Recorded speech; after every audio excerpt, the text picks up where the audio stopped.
The scream came from the east corridor, sharp and sudden, cutting through the quiet of the night like a blade through silk.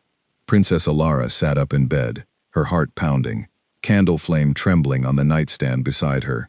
Footsteps thundered outside her door. Metal clashed against metal somewhere down the hall. She reached for the small dagger her father had given her years ago, the one she never thought she would need, and pressed her back against the cold stone wall. The door burst open. It was not an enemy.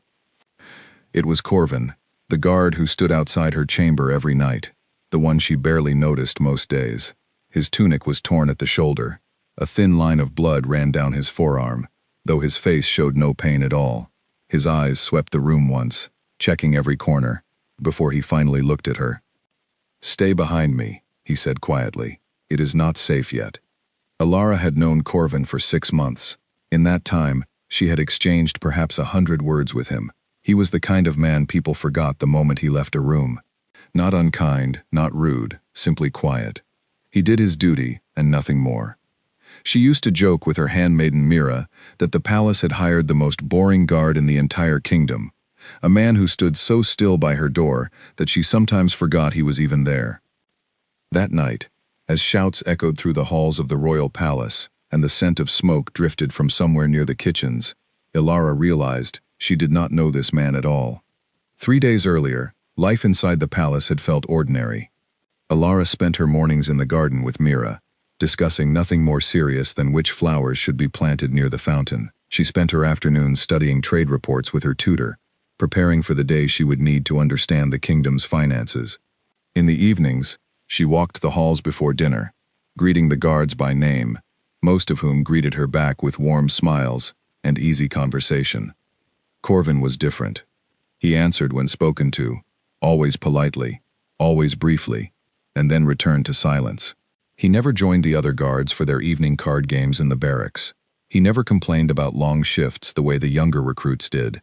He simply stood at his post, watching the corridor, his sword resting untouched at his hip. Alara had asked him once, half joking, whether he ever grew tired of standing still for so many hours.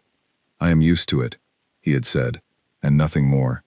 She remembered thinking, at the time, that there was nothing remarkable about him at all. He was tall, but not unusually so. He was fit, but no more than any soldier trained from youth. His hair was dark brown, cut short and practical. His voice never rose, never fell into anger or excitement. If anyone had asked her to describe him before that night, she would have struggled to find a single interesting detail. What she did not know was how carefully he watched everything. While other guards glanced lazily down the hallway every few minutes, Corvin's eyes moved constantly, tracking shadows, counting footsteps, noticing which servants passed at which hours, and whether anything about their pace had changed. He noticed when a serving girl carried a tray with slightly too much care, as though hiding something beneath the cloth. He noticed when a merchant's cart lingered too long near the side gate. He said nothing about these things, not because he did not care, but because nothing had happened yet that required him to speak. Until the night everything changed. It began quietly, the way most dangerous things do. Alara had gone to bed early, tired from a long day of meetings about the upcoming harvest festival. Mira had left her chamber after helping her change, humming a soft tune as she walked down the corridor toward the servants' quarters. Corvin had taken his usual position outside the princess's door, straightening his posture as the last candles in the hallway were extinguished for the night. At first, nothing seemed wrong. The palace settled into its familiar nighttime hush, broken only by the distant call of an owl somewhere beyond the walls, and the soft creak of old wooden beams cooling after the heat of the day. Corvin stood still, breathing slowly, his gaze fixed on the far end of the hallway, where a single lantern burned low. Then the lantern flickered. It was such a small thing. Most people would not have noticed it at all, or would have assumed the wind had simply found its way through a gap in the stone. But Corvin noticed. The hallway had no windows near that lantern. There was no draft strong enough to make the flame bend the way it just had. Something, or someone, had moved close enough to disturb the air. He did not call out. He did not reach for his sword. Instead, he took one slow step forward, his boots making no sound against the stone floor, and waited. A second later, a shadow detached itself from the darkness near the servants' staircase. The figure moved with practiced silence, dressed in dark cloth that blended into the dim corridor, a hood pulled low over the face. In one gloved hand, the intruder carried a short blade, the kind favored by those trained to kill quickly and disappear before anyone noticed they had ever been there. De Corvin did not shout for help. Shouting would only warn the intruder that they had been seen, giving them time to flee back into whatever hidden passage they had used to enter the palace. Instead, he waited until the figure was close enough, then moved. What happened next took only a few seconds, though to Corvin it felt as though time had slowed to allow him to see every detail clearly. He stepped into the intruder's path, caught the wrist holding the blade before it could rise, and twisted just enough to make the weapon clatter to the floor without breaking any bones. The intruder gasped, more from surprise than pain, and tried to pull away. Corvin held firm. "Who sent you?" he asked, his voice low and calm, as though he were asking about the weather rather than confronting an assassin outside the princess's door. The intruder did not answer. Instead, they twisted violently, trying to break free, and in doing so, knocked over a small table near the wall. The sound of shattering pottery echoed down the corridor, loud enough to wake anyone still sleeping nearby. Within moments, doors began to open along the hallway. Other guards, startled from their posts or their sleep, came running, swords drawn, shouting questions into the darkness. Servants peered out from cracked doorways, unsure whether to hide or help. And somewhere behind her own door, Elara woke to the sound of chaos, her heart racing as she reached for the dagger beneath her pillow. By the time she opened her door, the corridor was full of guards surrounding a single figure kneeling on the ground, hands bound behind their back with a strip of cloth. Corvin stood over them, his tunic torn where the intruder had managed one desperate slash before being subdued. A thin cut across his forearm, the only visible sign that a struggle had taken place at all. "Are you hurt?" Elara asked, stepping into the hallway despite Mira's frantic attempt to pull her back inside.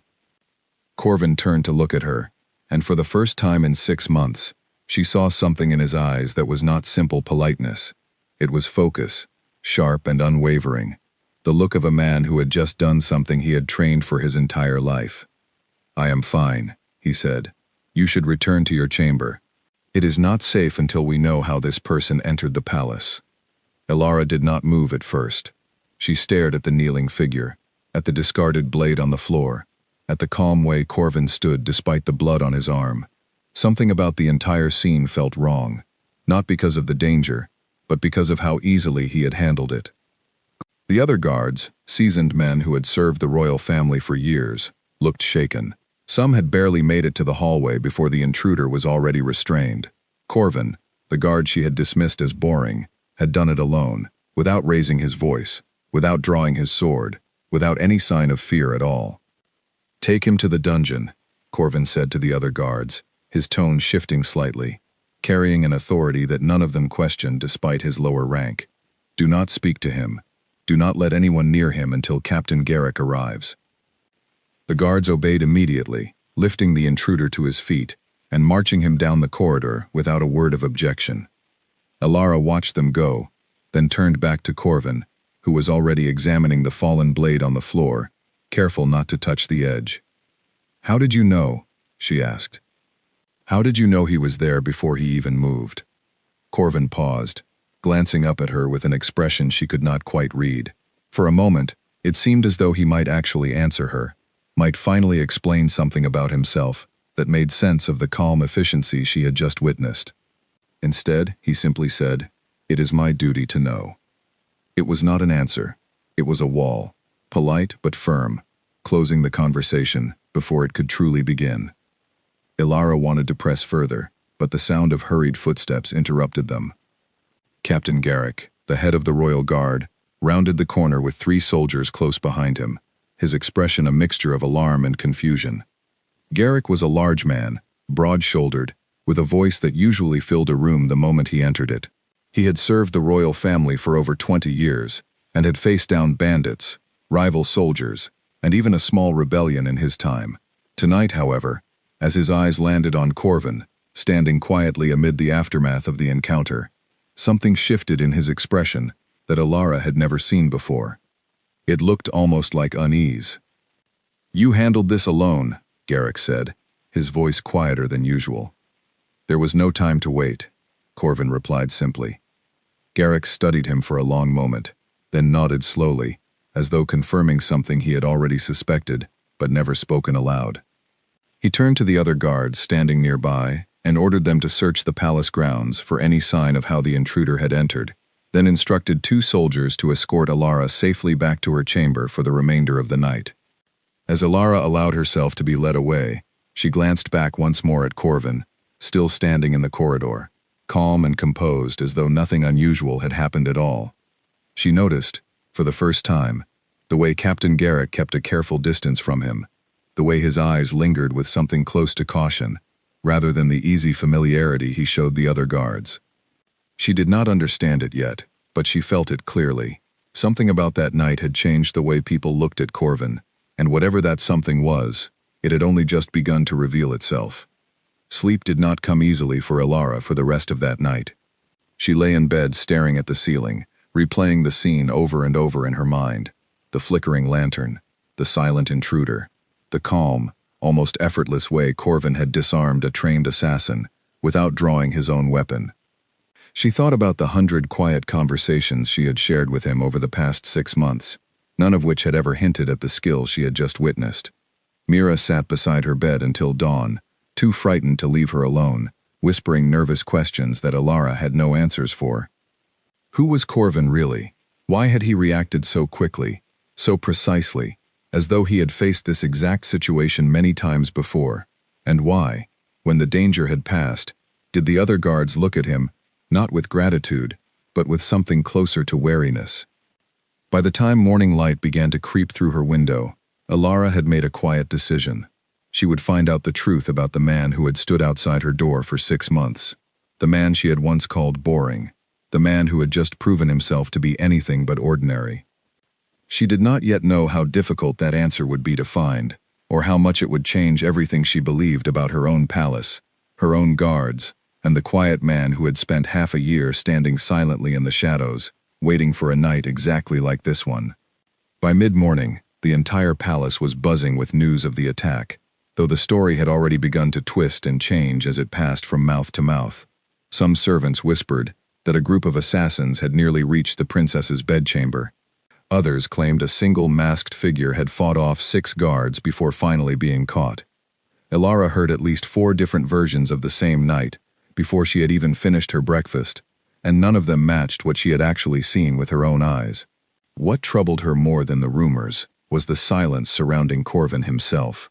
She expected the guards to speak of him with excitement, perhaps even admiration, the way soldiers usually celebrated a comrade who had stopped a dangerous intruder single-handedly. Instead, she noticed the opposite. Guards who normally laughed and joked in the hallways fell quiet whenever his name came up. When she asked one young soldier named Elliot what he thought of Corvin's actions the night before, the boy glanced nervously toward the door before answering. "He is very skilled, my lady," Elliot said carefully. "More skilled than any of us realized." "Skilled how?" Alara pressed. "I saw him disarm a trained assassin without even drawing his sword. That is not something an ordinary guard learns during basic training." Elliot shifted uncomfortably, his eyes darting toward the corridor, as though he feared being overheard. "I could not say, my lady. It is not my place to speak of such things." It was the same answer she received from nearly everyone she asked that day. "Not my place. I do not know. You should ask the captain." Each response felt rehearsed, as though an invisible line had been drawn around the topic of Corvin, one that no one dared to cross. Determined to find real answers, Alara made her way to the palace archives that afternoon, a quiet room filled with tall shelves of records dating back generations. Every guard who served the royal family was required to have a file documenting their training, their background, and the recommendations that had earned them a position within the palace walls. If Corvin truly was an ordinary man who had simply proven himself skilled through years of hard work, his file would show it. The archive keeper, an elderly man named Percival who had worked in that dusty room for as long as Alara could remember, greeted her with a polite bow before helping her search the shelves. It took nearly 20 minutes to locate the section containing current guard records, organized alphabetically by surname. When they reached the section that should have contained Corvin's file, they found nothing. That is strange, Percival muttered, running his fingers along the spines of the neighboring folders. Every guard has a file. It is required before they are permitted to serve within the palace walls. Perhaps it was misplaced, Alara suggested, though even as she said it, she did not quite believe her own words. Percival searched the surrounding shelves twice more, then checked a secondary ledger that recorded when files had last been accessed. According to the ledger, Corvin's file had been removed from the archive 3 days before he had even begun his assignment guarding Alara's chamber, and it had never been returned. Who removed it? Alara asked. Percival squinted at the faded ink, tracing the signature beside the entry. His face paled slightly as he recognized the handwriting. This was signed by the king himself, my lady. The words settled over Alara like a stone dropping into still water, sending ripples of confusion through everything she thought she understood. Her father, King Aldrich, was a careful and deliberate man who rarely involved himself directly in matters as small as guard assignments. He trusted Captain Garrick to manage the palace guard, just as he trusted his other officials to manage their own areas of responsibility. For him to personally remove a single guard's file from the archive, and to do so before that guard had even begun his post, suggested something far more deliberate than routine palace business. Alara thanked Percival for his help, and left the archive with more questions than she had arrived with. She considered confronting her father directly, but something told her that a direct question would only earn her another polite deflection, the same kind of careful non-answer she had received from every guard she had spoken to that day. If she wanted the truth, she would need to find it herself. Her next stop was the dungeon, where the captured intruder from the night before was being held. She knew Captain Garrick would likely refuse to let her speak with a prisoner directly, so instead she waited near the entrance to the lower levels until she saw him leaving after his own visit, his expression tight with frustration. "Captain," she called, hurrying to catch up with him. "What did the prisoner say?" Garrick hesitated before answering, glancing around the corridor to make sure they were alone. "He said very little, my lady. Only that he was hired through an intermediary and never met his employer directly. He claims he was told the job would be simple, a quiet entry and exit, nothing more." "Simple," Alara repeated. "He was sent to attack the princess of the kingdom." How could anyone believe that would be simple? Garrick's jaw tightened. Because he was told your guard that night would be easy to overcome. He was told there would be no real protection outside your door. The words hung heavy in the air between them. Someone, somewhere, had believed that the guards stationed outside Alara's chamber posed little threat. Someone had planned this attack based on the assumption that Corvin was exactly what he appeared to be on the surface, an unremarkable soldier who could be swiftly and quietly eliminated before reaching for help. Whoever had given the intruder that information had been wrong, catastrophically wrong, and Alara found herself wondering just how many other people believed the same false assumption about the quiet guard who had spent the last 6 months standing outside her door. "Does this mean someone inside the palace gave them that information?" Alara asked slowly. Garrick did not answer immediately. His silence told her everything she needed to know. "I have my own theories, my lady," he finally said. "But until I have proof, I will not speak them aloud. I would advise you to do the same. Whoever planned this attack is still out there, and they may still believe their information was accurate. It would be unwise to reveal what we now know." Alara nodded slowly, understanding the wisdom in his caution, even as frustration built within her. She wanted answers, not careful silence. She wanted to understand why an assassin had been told her protection would be weak, why her guard's file had vanished from the archive under her father's own signature, and most of all, why an entire palace of soldiers seemed to fear a single quiet man who rarely spoke more than a few words at a time. That evening, as she made her way back toward her chambers, she found Corvin exactly where he always stood, calm and composed at his post outside her door. The torn tunic from the night before had been replaced with a fresh one, and the cut on his arm had already been carefully bandaged. He greeted her with the same polite nod he always gave, as though nothing unusual had happened at all. "You have questions," he said, before she could even speak. Alara blinked, surprised by his directness. "Many. Starting with why my father personally removed your file from the palace archive before you even began this assignment." Something flickered across his expression, quick and difficult to read, gone before she could name it. That is a conversation for your father, not for me. He will not answer me honestly. You might. Corvin studied her for a long moment, his dark eyes carrying a weight she had never noticed before, as though there were years of experience behind them that his youthful face did not fully reveal. There are things I am not permitted to discuss, Princess. Not because I wish to keep secrets from you, but because doing so could put you in greater danger than you already face. Greater danger, Ilara repeated. An assassin nearly reached my door last night. How much more danger could there possibly be? More than you know, Corvin said quietly, and more than I am willing to explain until I am certain it is safe to do so. Frustration rose within her, sharp and immediate, but something in his tone stopped her from pushing further. It was not the dismissive tone of someone hiding something out of arrogance or secrecy for its own sake. It was the careful tone of someone genuinely trying to protect her, even at the cost of her trust. At least tell me this, she said finally. Are you truly as dangerous as everyone seems to believe? Corvin was quiet for a long moment, long enough that Ilara wondered if he would answer at all. When he finally spoke, his voice was low and measured, carrying none of the pride or bravado she might have expected from someone with his skills. I am exactly as dangerous as I need to be, Princess, and not one measure more. My purpose has always been protection, not violence. What happened last night was necessary, and I take no pleasure in it. It was the most honest thing he had said to her since the night they met, and somehow, it left her with more questions than before. Over the following days, the strange occurrences around the palace continued to multiply. Guards who had served alongside Corvin for months suddenly requested transfers to different posts, citing vague reasons that never quite made sense.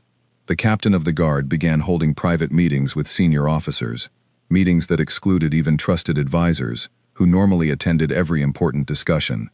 And twice, Ilara noticed her father watching Corvin from a distance during palace gatherings, his expression unreadable, as though he were studying a piece on a chessboard whose next move he could not quite predict. Then came the night Corvin vanished from his post entirely. Ilara woke in the early hours before dawn to find her chamber door unguarded for the first time in 6 months.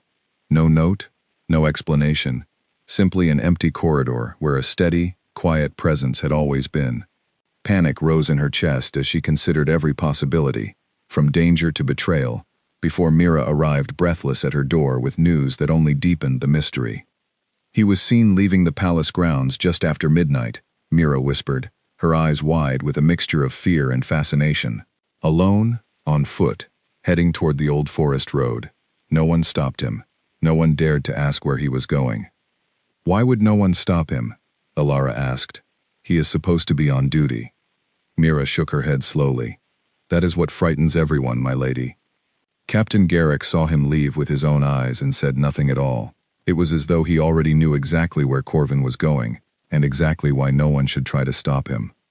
Ilara sat in the darkness of her chamber long after Mira left, staring at the empty doorway where her quiet, unremarkable guard should have been standing.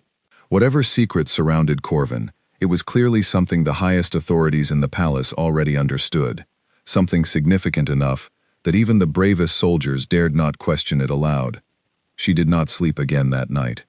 Instead, she found herself waiting, watching the corridor, wondering what kind of man could disappear into the darkness without explanation, and return only when he chose to, unquestioned by even the most powerful men in the kingdom. Whatever answer waited for her, she was beginning to understand that it would not be simple, and it would not be safe. But she intended to find it, no matter what it cost her. Corvin returned to the palace 3 days later, arriving just before sunrise, with mud on his boots, and a weariness in his eyes that suggested he had not slept in all that time. He offered no explanation for where he had gone, and Ilara had learned by then not to expect one. Instead, he simply resumed his post outside her door, as though nothing had happened, greeting her with the same quiet nod he always gave. She wanted to demand answers, but the timing was wrong. That very morning, King Aldrich announced that the kingdom would host a grand diplomatic gathering within the week, welcoming representatives from 3 neighboring territories to discuss a fragile trade agreement that had taken years to negotiate. The palace erupted into preparation, every hallway filled with servants carrying flowers, tailors adjusting formal gowns, and cooks testing elaborate dishes meant to impress foreign guests. Alara found herself pulled into a whirlwind of fittings and etiquette lessons, leaving little time to press Corvin for the truth. Still, she noticed things. She noticed how he studied the guest list with unusual intensity, memorizing names and titles as though preparing for something far more serious than a simple diplomatic dinner. She noticed how he walked the halls where the gathering would take place, quietly checking doors, windows, and hidden passages that most guards never bothered to inspect. And she noticed how Captain Garrick began assigning additional guards throughout the palace, far more than any previous gathering had ever required. "You are worried about something," she said to Corvin the night before the gathering, catching him examining the layout of the grand hall long after the other guards had retired for the evening. "I am always careful," he replied. "Tomorrow simply requires more caution than usual." "Why?" He considered his answer for a long moment before speaking. "Because gatherings like this one create opportunity. Many important people in one place, distracted by wine and conversation, with far too many entrances and exits for any guard to watch alone. If someone wished to cause serious harm to this kingdom, tomorrow would be the perfect moment to attempt it." Alara felt a chill settle over her, despite the warmth of the evening. "Do you believe someone will try?" Corvin met her gaze directly, something she had rarely seen him do. "I believe we should be prepared for the possibility. That is all I can say with certainty." The following evening arrived with all the grandeur the kingdom could offer. The great hall glowed with hundreds of candles, their light reflecting off polished silver and crystal glasses filled with fine wine. Musicians played softly in one corner, while nobles and foreign dignitaries mingled beneath banners representing each of the 4 territories gathered for the occasion. Alara wore a gown of deep blue, her hair woven with small white flowers, playing her role as gracious princess, even as her eyes kept drifting toward the shadows near the hall's many entrances, searching for the familiar, steady presence of Corvin among the guards stationed there. For the first 2 hours, everything proceeded exactly as planned. King Aldrich delivered a formal welcome, praising the strength of the alliance between the 4 territories and the promise of continued peace and prosperity. Toasts were raised, laughter echoed through the hall, and for a brief moment, Alara allowed herself to believe that perhaps tonight would pass without incident after all. Then she noticed a servant moving through the crowd with unusual purpose. The man wore the same simple uniform as the other serving staff, carrying a tray of wine glasses toward the section of the hall reserved for the visiting delegation from the northern territories. Nothing about him should have drawn attention, yet something in the way he moved caught Alara's eye. He walked too quickly for someone simply serving drinks, his gaze fixed too intently on a single glass positioned at the center of his tray, and his hand trembled slightly as he approached the northern ambassador, a stern-faced man named Lord Halden who held significant influence over the fragile trade agreement everyone had gathered to celebrate. Alara's eyes searched the hall for Corvin and found him already moving, cutting through the crowd with a calm urgency that drew no attention from the surrounding guests. He reached the servant just as Lord Halden lifted the glass toward his lips, and in one swift motion, knocked the glass from the ambassador's hand before it could reach his mouth. The crystal shattered against the marble floor, dark red wine spreading across the pale stone like a wound. Gasps rippled through the surrounding guests as Lord Halden stumbled back in shock, his face flushed with confusion and anger. "What is the meaning of this?" he demanded, his voice carrying across the suddenly quiet hall. "Forgive me, my lord," Corvin said, his tone calm despite the chaos unfolding around him. "That wine was not safe to drink." The servant who had carried the tray tried to slip away into the crowd, but 2 guards positioned near the hall's entrance moved quickly, blocking his path before he could disappear. Panic flashed across his face as he realized he had been discovered, and he made a desperate attempt to push past them, only to be restrained within seconds. King Aldrich rose from his seat at the head table, his expression darkening as he took in the scene before him. "Explain yourself," he commanded, his voice cutting through the murmurs of the gathered nobles. Corvin retrieved a small vial from the folds of the servant's uniform, holding it up for the king and the surrounding dignitaries to see. "A poison, my lord, likely designed to act slowly enough that its effects would not be traced back to tonight's gathering. Had Lord Halden consumed that wine, he may not have shown symptoms until well after leaving the palace. making it far more difficult to identify the true source of his illness. The great hall erupted into chaos, nobles rising from their seats in alarm, foreign dignitaries exchanging worried glances, and guards moving swiftly to secure every exit before anyone else could attempt to flee. Lord Halden stared at the shattered glass on the floor, his face pale with the realization of how close he had come to disaster, while King Aldrich ordered the captured servant taken immediately to the dungeon for questioning. Amid the confusion, Elara noticed something that sent a fresh wave of alarm through her chest. Near the far entrance of the hall, two more figures dressed in servant uniforms exchanged a quick, tense glance before moving swiftly toward the side corridor, leading to the palace's private wing, the very section of the palace containing her own chambers.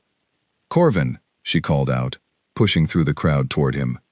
"There are more of them. They are heading toward the private wing."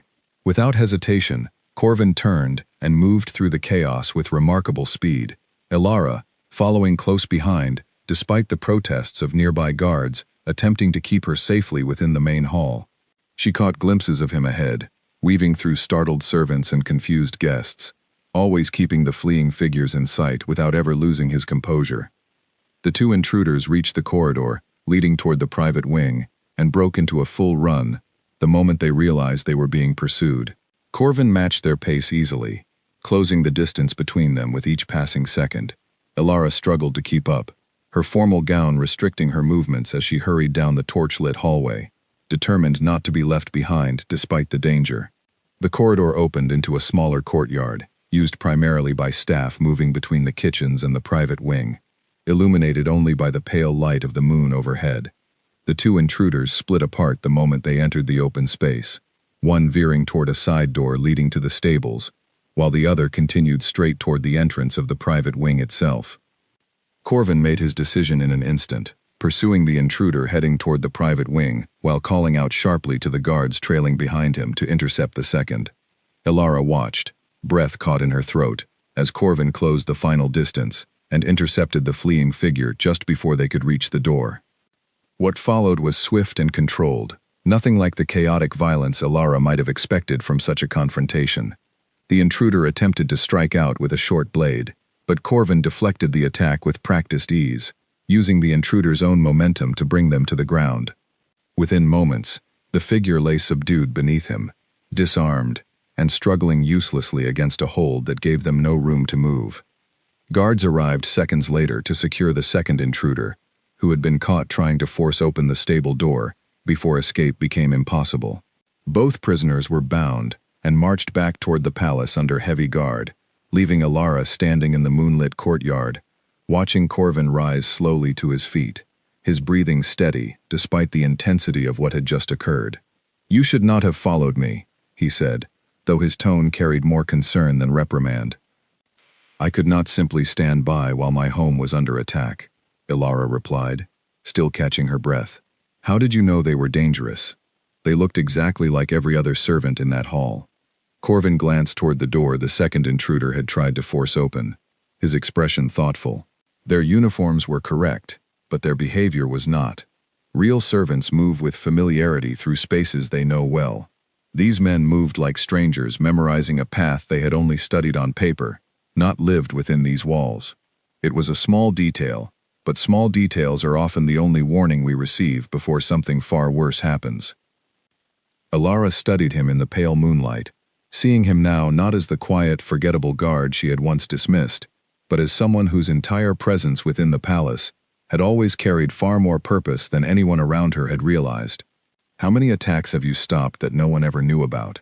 Something flickered across his face, brief and difficult to interpret, before he answered, "More than I wish to count, Princess. Tonight was simply the first time you witnessed it directly." They returned to the Great Hall to find it slowly settling back into order, though the celebratory atmosphere from earlier in the evening had vanished entirely, replaced by tense whispers and worried glances exchanged between nobles and dignitaries alike. King Aldrich stood near the head table, deep in conversation with Captain Garrick, his expression grave as he processed the full scale of what had nearly occurred within his own palace walls. As Elara approached, she caught fragments of their conversation, enough to send a fresh chill through her despite the warmth of the crowded hall. This was not a random attempt, Garrick was saying, his voice low but urgent. Poison at the gathering. Intruders heading directly toward the private wing. This was planned with detailed knowledge of the palace layout, knowledge that could only come from someone with access to information that should have been carefully guarded. King Aldrich's gaze shifted briefly toward Alara before returning to his captain, his expression unreadable. Then we have a serious problem within our own walls, one that goes beyond a single guard's ability to solve alone. Alara felt Corvin tense slightly beside her at those words, though his expression remained carefully controlled. She glanced up at him, searching for some hint of what the king's statement truly meant, but found only the same calm composure he always carried, betraying nothing of the concern she suspected lay beneath the surface. The gathering ended shortly after, guests ushered carefully back to their quarters under heavy guard, while the two captured intruders, and the servant caught with the poisoned wine, were taken deep into the palace dungeons for questioning. Alara returned to her own chamber that night with Corvin once again standing steady outside her door, though the atmosphere between them had shifted in ways she could not quite name. She had seen him now not once, but twice, facing danger with a skill and precision that no ordinary guard could possess. She had heard her own father speak of a threat that reached beyond a single man's ability to handle, hinting at something larger and more dangerous than a simple assassination attempt. And she had noticed, more than anything else, the way Corvin's calm exterior seemed to carry the weight of knowledge he was still not willing to share. Whatever secret surrounded him, whatever history had shaped him into the man capable of stopping poison and intruders with equal ease, it was clearly connected to something far larger than the walls of their palace. And as she finally drifted into an uneasy sleep that night, Alara could not shake the feeling that the true danger, the one her father and Captain Garrick had spoken of in hushed and worried tones, had not yet fully revealed itself. It was still coming, quiet and patient, waiting for the right moment to strike. The morning after the gathering, the palace felt different in a way Alara could not quite describe. It was quieter than usual, though not the peaceful quiet of an ordinary day. It was the kind of silence that settled over a place when everyone inside it was holding their breath, waiting to see what would happen next. Servants moved through the halls with their heads down, speaking only when necessary. Guards who once greeted her warmly now offered brief nods before returning their attention to the corridors around them, watching every shadow with new intensity. Even Mira, who rarely let a single thought go unspoken, seemed hesitant to discuss the events of the previous night, glancing nervously toward the door each time Alara mentioned Corvin's name. They took the prisoners to a separate section of the dungeon, Mira finally whispered, while helping Alara dress that morning. Not the usual holding cells. My cousin works in the kitchens below, and she says even the guards assigned to watch them look frightened. Frightened of what? Alara asked. They are bound and unarmed. What threat could they possibly pose now? Mira shook her head, unable to offer an answer. I do not know, my lady. But something about this feels different from before. Even the captain seems on edge, and I have never seen him anxious about anything, in all the years he has served your father. Alara's suspicion was confirmed the moment she stepped into the corridor outside her chamber. Captain Garrick stood there instead of Corvin, his expression tense as he informed her that Corvin had been summoned to a private meeting with the king and would not be returning to his post until further notice. A private meeting, Alara repeated. About what? Garrick's jaw tightened, and for a moment, Alara thought he might actually refuse to answer entirely. Instead, he chose his words with obvious care. About what was discovered during the interrogation of the men captured last night. I am not authorized to share more than that, Princess. I am sorry. It was the same careful evasion she had grown accustomed to over the past several days, yet something about Garrick's tone carried a heaviness she had not heard before. Whatever information the prisoners had revealed, it was serious enough to warrant a private audience between her father and a single palace guard, an event so unusual that even the captain of the guard seemed unsettled by it.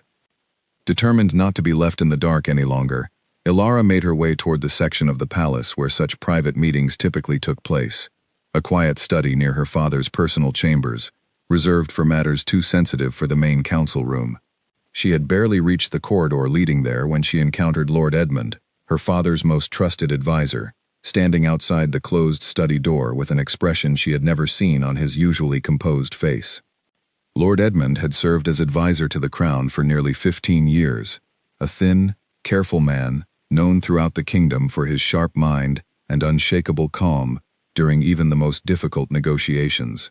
Seeing him now, pale and visibly shaken, sent a fresh wave of unease through Alara's chest.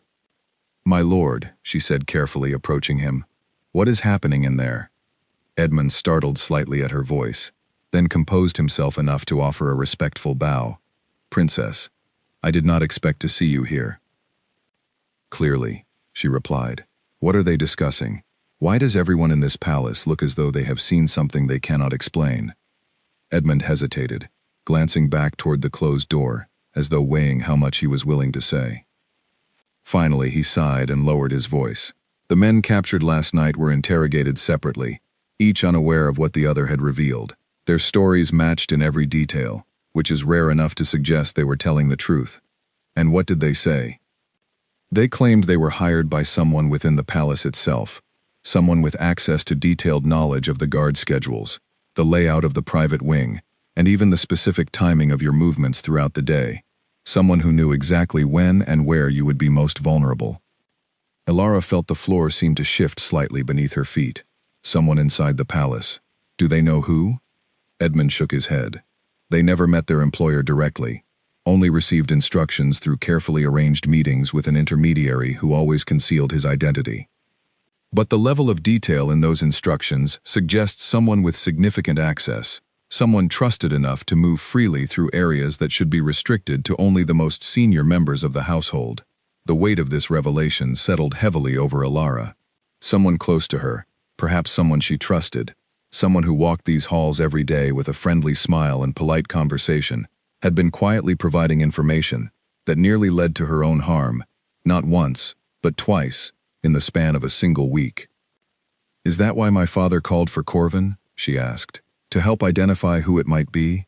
Edmund's expression grew even more careful, and for a long moment, Alara thought he would refuse to answer at all. "There is more to it than that, Princess. The intermediary who arranged these attacks was described by both prisoners in remarkably specific terms, details that troubled your father greatly when he heard them." "What details?" Edmund lowered his voice further, glancing around the empty corridor before speaking. "They described a man who moved with unusual precision, who asked questions in a way that made refusal feel impossible, who seemed to know things about the palace and its guards that no ordinary criminal should possess.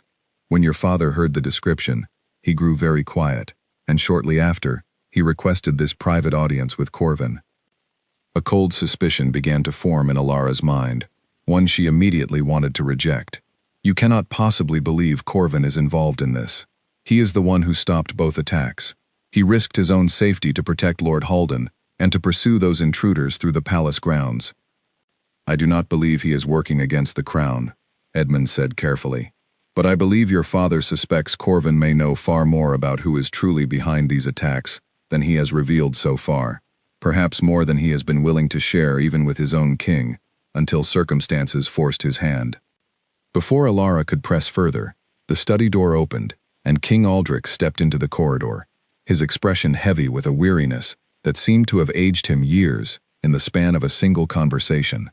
Behind him, Corvin emerged as well, his usual calm composure intact, though something in his eyes carried a depth of emotion Alara had never witnessed from him before. "Alara," King Aldrich said, clearly surprised to find her waiting outside the study, "this is not a conversation meant for your ears, not yet. Father, someone inside this palace has been helping assassins target me. I believe it is exactly a conversation meant for my ears, whether or not you intended for me to hear it." King Aldrich studied his daughter for a long moment, seeming to weigh the wisdom of continued secrecy against the growing danger surrounding her. Finally, he sighed, the weight of leadership evident in every line of his tired face. "Walk with me," he said. "Both of you." They made their way to a quiet balcony overlooking the palace gardens, far enough from prying ears that King Aldrich seemed willing to speak more openly. He leaned against the stone railing, staring out over the carefully tended rows of flowers below, before finally breaking the silence. "Many years ago, before you were born, this kingdom faced a threat far greater than assassins hired for a single attack. A secret organization existed then, one that worked in the shadows to influence the fate of royal families across many territories, placing loyal individuals into positions of trust, only to use that access when the moment served their purpose. Alara glanced at Corvin, who remained silent, his expression carefully neutral, despite the topic clearly affecting him deeply. That organization was believed destroyed decades ago, the king continued, its members scattered or eliminated after a conflict that nearly tore this kingdom apart. But the description given by last night's prisoners matches methods used by that same organization, methods that should have died out generations ago. You believe they have returned, Alara said quietly. I believe someone connected to their old methods is operating within our walls. Yes. And I believe Corvin may hold knowledge that could help us identify them, knowledge he has not yet shared, for reasons I am only now beginning to understand. All eyes turned to Corvin, who remained silent for a long moment, staring out at the gardens with an expression that seemed to carry the weight of decisions made long before he had ever stepped foot inside this palace. There are things I have not told you, he finally said, his voice quieter than Alara had ever heard it. Not out of disloyalty, but because revealing them carries consequences I have spent most of my life trying to avoid. And now, King Aldrich asked, are you prepared to reveal them now, given what is at stake? Corvin turned to look at Alara, his expression carrying something that looked almost like regret, mixed with a quiet resolve that suggested he had finally made peace with a decision he had long avoided. Yes, he said simply. I believe it is time. Alara felt her heart quicken at his words, sensing that whatever truth he had carried silently for 6 months, whatever secret had caused seasoned soldiers to fall quiet at the mention of his name, and her own father to remove his file from the archive before he ever began his post, was finally about to be revealed. Not here, Corvin continued, glancing toward the palace behind them, its many windows and hidden corners, suddenly feeling far less secure than they had only moments before. What I have to tell you should not be spoken where others might overhear. There are still ears within these walls that answer to people we cannot yet identify.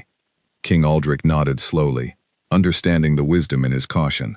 The old ramparts, then, few venture there after dark, and the walls are thick enough to keep our words private. As evening approached and the sun began its slow descent behind the distant mountains, casting long shadows across the palace grounds, Alara found herself walking beside her father and the quiet guard who had protected her through 2 separate attempts on her life, moving toward a conversation that would finally reveal the truth behind 6 months of careful silence.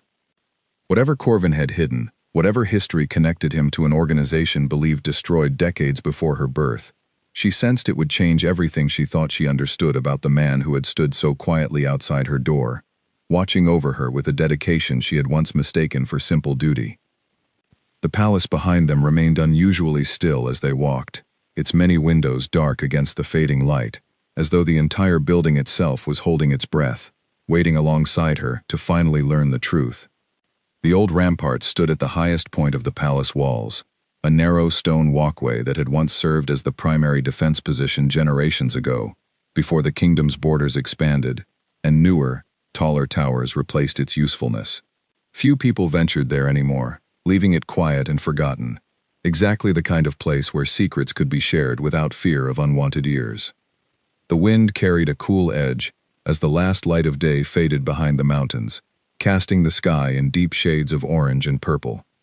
Alara stood beside her father, watching Corvin as he leaned against the weathered stone, his gaze fixed on the horizon, as though gathering the courage to finally speak words he had carried in silence for far longer than the 6 months he had spent guarding her door. My true name is not simply Corvin, he began, his voice steady despite the weight of what he was about to reveal. It is Corvin Ashwood, though even that name carries a history most people in this kingdom would not recognize. Ashwood, King Aldrich repeated softly, something flickering across his expression that suggested the name held meaning for him. You know it, Corvin said, watching the king's reaction carefully. I have heard it spoken only once, many years ago, by my own father, when he told me the story of an organization that once served as silent protectors to royal families across the region. He called them the Silent Wardens, sworn through ancient oath to safeguard bloodlines from threats too dangerous for ordinary soldiers to face alone. Corvin nodded slowly. The Silent Wardens were formed generations ago, during a time when royal families across many kingdoms faced constant threat from rival houses and hidden enemies who sought power through assassination rather than open conflict.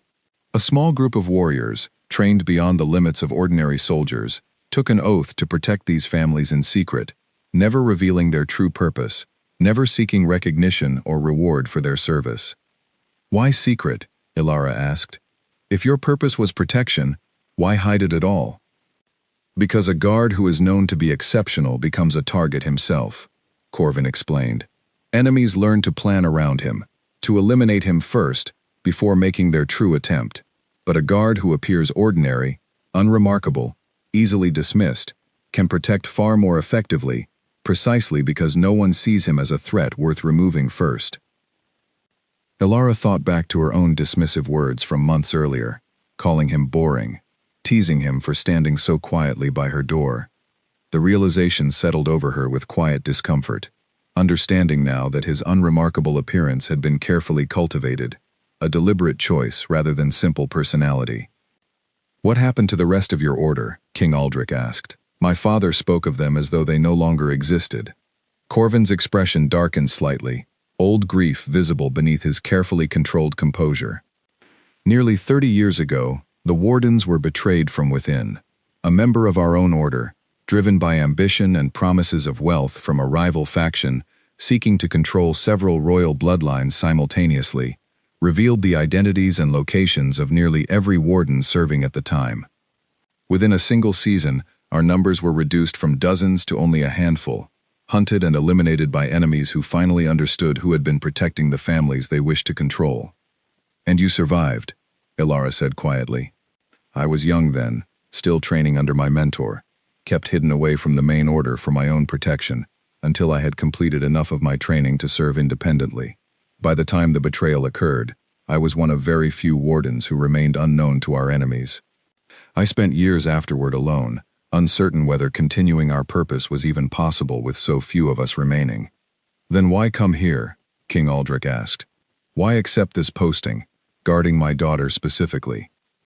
Corvin turned to look directly at Ilara, something gentle and sincere in his expression that she had never seen from him before. "Because 6 months ago, I received word through channels that still remain from the old order, warning that a new threat had begun forming, one connected to descendants of the very faction that orchestrated our betrayal decades ago.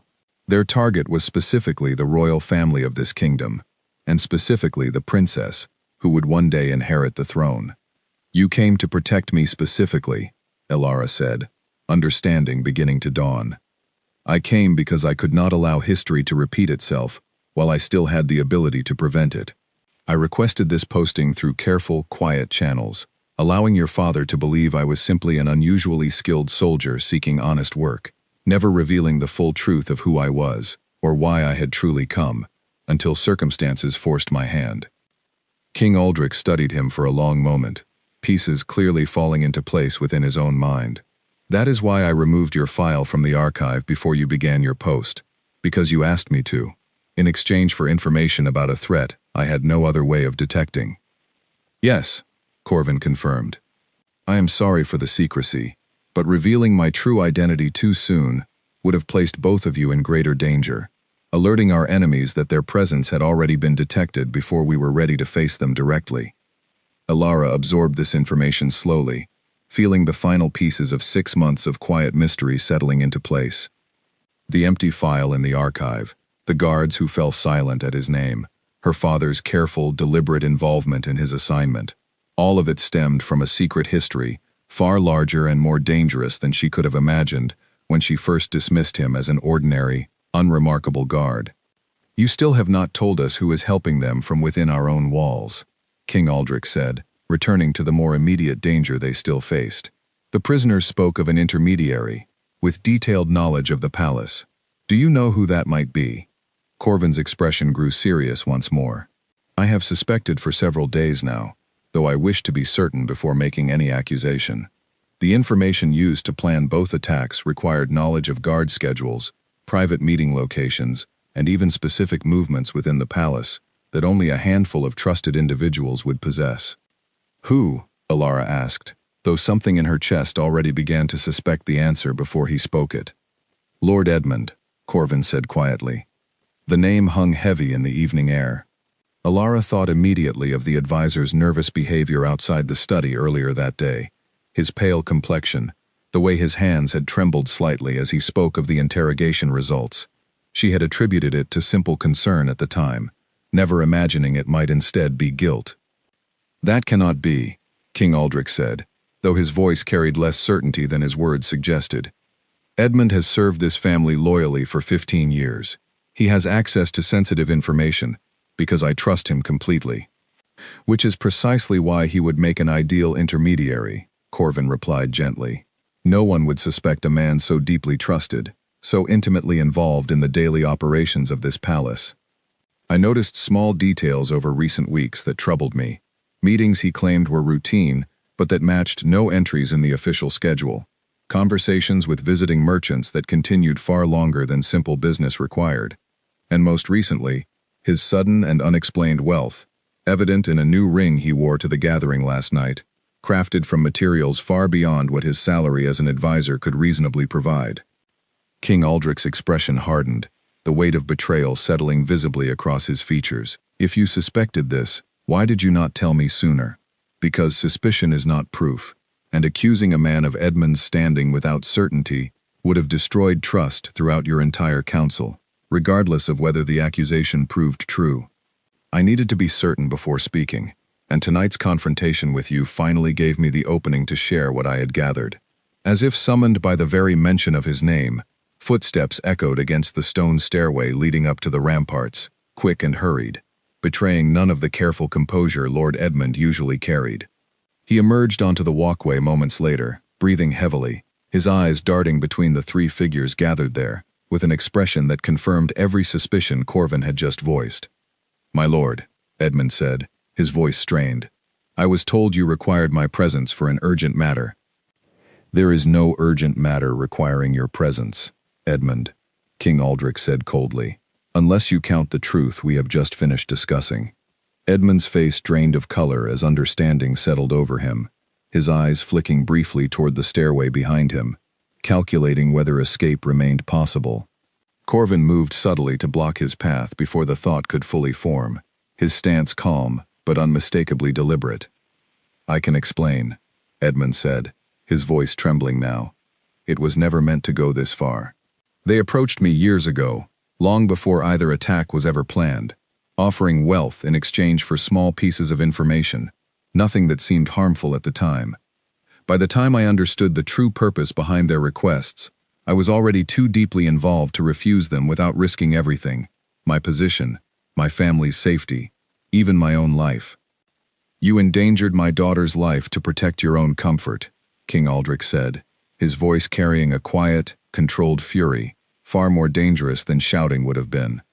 Edmund's shoulders sagged, the weight of guilt finally breaking through the careful composure he had maintained for so long. "I never wanted harm to come to Princess Alara. I tried to delay them, to provide information vague enough that their attempts would fail without appearing deliberately sabotaged. I did not know they would attempt poison at the gathering. I swear to you, I did not know it would go that far." "And yet it did," Corvin said quietly, "because once you agreed to help them, you lost the ability to control how far they were willing to go." Edmund's eyes welled with tears, though whether from genuine remorse or simple fear of the consequences now facing him, Alara could not be certain. Guards arrived moments later, summoned by Captain Garrick, who had clearly been informed of the unfolding situation and arrived just in time to escort the trembling advisor away, his once respected position now replaced by the fate awaiting traitors within the kingdom's justice system. As Edmund's footsteps faded down the stairway, silence settled once more over the ramparts, broken only by the soft whistle of evening wind moving across the ancient stone. Alara stood quietly, absorbing everything that had unfolded over the past hour, the truth about Corvin's history, the revelation of Edmund's betrayal, and the quiet realization that the danger which had shadowed her for the past week had finally, truly come to an end. "What happens now?" she asked, looking toward Corvin. "Now, the immediate threat has been addressed," he replied, "though it would be unwise to assume every remnant of the faction responsible has been eliminated. simply because their intermediary within these walls has been discovered. There may still be others who share their ambitions, waiting for a future opportunity. Then you will stay, King Aldrich said, though it carried more statement than question. As my daughter's protector, and perhaps, in time, as an advisor to help rebuild what trust Edmund's betrayal has damaged. Corvin considered this for a long moment, glancing toward Alara with an expression that carried something warmer than the careful professionalism he had maintained since the day he first arrived. If that is what you wish, my lord, then yes. I will stay. Alara felt something settle within her chest at his words, relief mixed with a quiet gratitude she had not expected to feel toward the man she had once dismissed as ordinary, unremarkable, easily forgotten. She understood now that his quiet nature had never been dullness at all, but rather the careful discipline of someone who had spent his entire life mastering the art of protecting others without ever seeking recognition for himself. As the last light faded completely from the evening sky, the three of them made their way back down from the ramparts, leaving behind the quiet stone walkway where 6 months of carefully guarded secrets had finally come into the light. The palace below them slowly began returning to its familiar rhythm, guards resuming their normal posts, servants continuing their evening duties, the tense silence that had gripped every hallway for days finally beginning to lift. Alara walked beside Corvin through the familiar corridors, noticing now the small details she had somehow missed for 6 long months, the careful way he watched every doorway, the subtle tension in his shoulders that eased only slightly, even within the safety of the palace walls, the quiet dedication that had never once wavered, despite the secrets he carried. When they reached her chamber door, she paused, turning to face him directly, for the first time since their conversation on the ramparts had begun. "Thank you," she said simply, "for protecting me, even before I understood what you were protecting me from." Corvin offered her a small, genuine smile, the first she had ever seen from him in 6 months of quiet service. "It has always been my honor, Princess. And it will continue to be, for as long as you will have me standing beside your door." Alara returned to her chamber that night with a sense of peace she had not felt since the first scream had shattered the quiet of the palace nearly a week before. Outside her door, standing steady in the soft glow of the corridor's evening light, Corvin remained at his post exactly as he always had, though everything about how she understood him had changed completely. The palace had gone silent in fear once, uncertain of the quiet man who protected its youngest princess.